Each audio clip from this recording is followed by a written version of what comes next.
সালাতে দোয়া কবুল হয়। সালাতে দোয়া কবুলের 3 জায়গা। একটা হচ্ছে তাকবীরে তাহরিমার পরে আমরা সানা পড়ি না, আমরা তো একটা পড়ি। আল্লাহর হাবিব সুন্নাহ এবং নফল নামাজে আরো পড়তেন সানা, ওই দোয়া কবুল হয়। 2 নম্বর জায়গা সালাতে সেজদায় পড়ে দোয়া করলে কবুল হয়। আকরাবু মা ইয়াকুনুল আবদু মির রাব্বিহি ওয়া হুয়া সাজিদ ফাকসিরু ফিহি দুআ। বান্দা যখন সেজদায় লুটিয়ে পড়ে, বান্দা আল্লাহর সবচেয়ে কাছে চলে যায়। তা কিন্তু বিশ্বনবী বলে, সেজদাটা তোমার রবের কুদরতি পায়ের উপরে পড়েছে। সেজদায় পড়ে দোয়া করেন। সালাম ফিরানোর আগে বিশ্বনবী দোয়া করতেন, লা ইউসাল্লিমান্না আহাদুকুম হাত্তা ইয়াতাআওয়াযা মিন আরবা'a।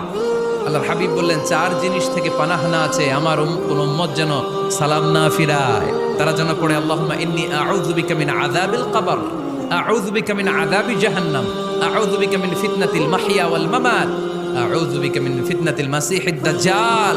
আল্লাহ কবরের আযাব থেকে বাঁচাও, আল্লাহ জাহান্নামের আগুন থেকে বাঁচাও, আল্লাহ জীবন